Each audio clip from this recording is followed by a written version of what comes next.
Hello everyone, and welcome to my video in relation to hyaluronidase dosage. So what we kind of get a lot of questions about is not only the mixing side of things, but also where and how much will you inject for both an elective and an emergency dissolving. Now, with your hyaluronidase or your Hyalase itself, it's a product that is designed to move and to spread and to migrate. So it's used in a lot of medicines in the medical world as a transportation system. So it's a product that is designed to move. So we know that where you're injecting, it will have a nice spread. Now, I always, and we get asked all the time, what's the dilution? What should we do? Now, some people, they will have lots and lots, everyone has a different dilution. It's not something cut and dry where you say this is the dilution of your hyaluronidase. Now, what you will find is some people may dilute the Hyalase or your Hyalase vial with, for example, 5 ml of backstack water. Okay, some people may dilute their hyaluronidase with maybe 1 ml of backstack water, but what you have to understand is the more bacteriostatic water you're using to the vial of hyaluronidase, obviously the weaker the concentration is, whereas the less water you're using with the hyaluronidase, obviously the more concentrated that is going to be. So what I tend to do, because I know it is something that moves and it's designed to move within your tissues, regardless of whether I am doing an emergency or whether I am doing an elective, I will always reconstitute my hyaluronidase with 1 ml of bacteriostatic water. If it's an emergency, I'll make sure that my injection points are closer together. Whereas if I'm doing something which is more of an elective, I will make sure that my injection points are a little bit sort of further apart and I'm injecting a little bit less per injection site. Okay, so what I've got here is I have a picture of some lips, and I'm just going to go through where I may inject for different scenarios and what I might inject within those different scenarios. So we're looking at obviously our 1 ml concentration that I would have made up, and obviously you get a lot of clients which have a lot of kind of migration around sort of this area, and this is more elective. So when we're looking at something more elective, this is the sort of the process that I would do. So what I would do for someone with migration in these areas is that I would make sure that I am doing, trying to dissolve 3/4 of that area of migration. So I will start on the back, because obviously the back is where we need to be dissolving first. And I will do 2 injection points here of 0.03. 0.03. Okay. Once I've done those 2 injection points, I'll come straight in and I'm going to massage. Now, I'm not going to be massaging and trying to get it towards the bottom of the lip. I'm going to be massaging round. Now, I know that hyaluronidase moves. So I will be making sure that I am moving it around those tissues and massaging it in. And the key with hyaluronidase is the massage.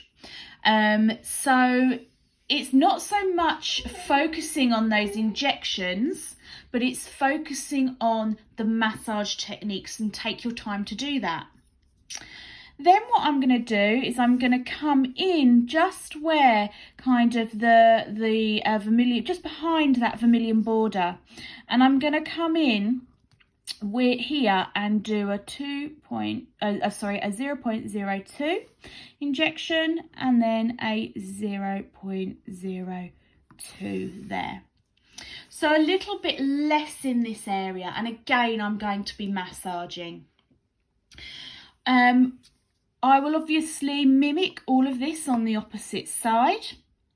If I get migration right up here, I'm going to be coming in here at a 0.02 and a 0.02 as well, and massaging above that Cupid's bow. So with that migration, obviously it's going to take some time. We're going to massage it. Your client is going to be in for a little while, and we are going to make sure that you know, we can feel that that area of where that migration is has become softer. Okay, it may be swollen because it's had an injection, but we want to feel it. It won't feel like hard as what it might have done before. It's going to feel soft to the touch. We can also do the bottom lip. It's very unlikely you get migration under here, but again we could do 0.02 to 0.03 injections around the bottom if we needed to. We know that it will take, the hyaluronidase itself is active for 24 hours after treatment. So we would make sure that our client will come in approximately 2 weeks later to review. And obviously if she needed a top up of the hyaluronidase on these areas where there could be migration, then we would top up. And then wait another 2 weeks if she wanted a augmentation on the lip area of how she wants it. Okay, now if I had areas where there was lumping or asymmetry problems, so if we had quite a visible lump sort of around this area and she wanted that dissolved, I would go in once again with my 0.02 injection amounts, and I'd be coming in on these areas, and I would be making sure that I am massaging those areas until that lump has gone right down. So again, it's just about working, it's about injecting, massage, wait 5 minutes. Inject, massage, wait 5 minutes, because we want to allow that hyaluronidase to move around those tissues and do the job that it is meant to do. It's important to make sure you're massaging, because with hyaluronidase it will start to break down the surface of your filler, but then the only real way it can get to the center is through mixing. So that's why massage is so important, to manipulate those tissues and that dermal filler in those areas. So then if we were looking at someone who may have need an emergency dissolving, we could probably see quite clearly that there has been a blockage of tissues in possibly this area here. This area here is becoming whitened, it's tracking up, following the vessel. You know, quite a large hematoma maybe here and here, and we've done a cap refill on this area, and this area is not showing a good capillary refill.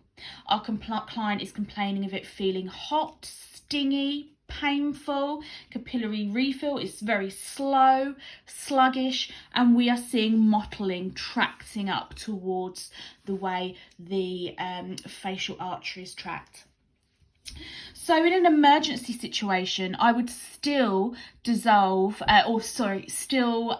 reconstitute my hyaluronidase vial with 1 ml of backstack water. So what I would be doing here is I would be doing approximately 0.05 per injection point around this area. So a little bit more of a higher amount going per injection area, but also they're going to be slightly closer together. So what I will be doing is I will be injecting, and make sure I am injecting all round this area, right round the edge, making sure that I am, sorry, this is at 0.05, making sure that I am getting right round the area where the problem could be. And we're seeing the oschema come right up here.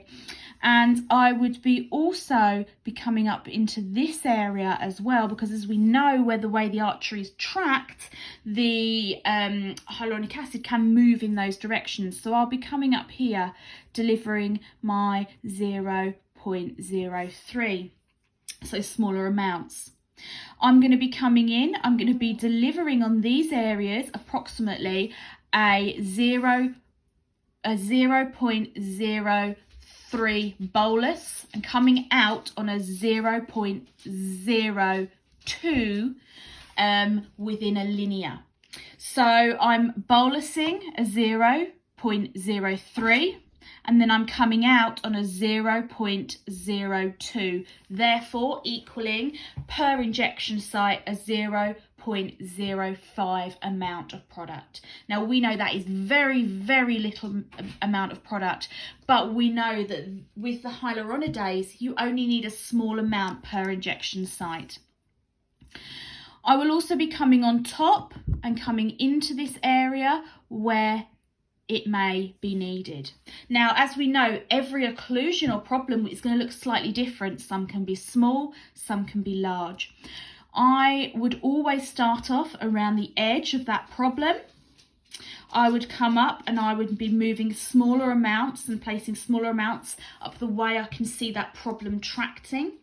And then I'll be coming right into the centre. Bolus coming out on your linear, and making sure that we are massaging those areas. So I will do a first round of injections, then I'll massage, making sure we're really moving it round in circular motions.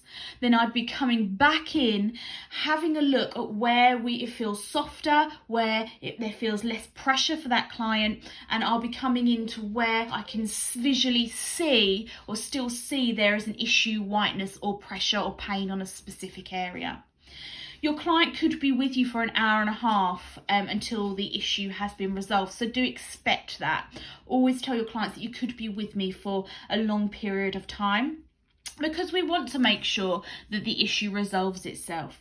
Always a good idea, if there is an occlusion or problem like that, to give an aspirin, which aspirin thins the blood. Therefore, the blood's going to be thinner and will be able to make its way through the vessels a lot easier, and you'll see that pinkening up come a lot quicker when you are starting to do the dissolving. Okay, all right, I hope that is helpful for you. Like I say, there is not a wrong or a right of the way to dissolve your hyaluronidase. Some people will use a higher concentration, some people will use a lower concentration. I personally like to use a higher concentration, so a full hyaluronidase vial in 1 ml of bacteriostatic water. With Elective, I'll do smaller amounts of injections within that area. So it really does depend upon the individual. Okay, thank you very much for watching, and if you have any questions, do let me know.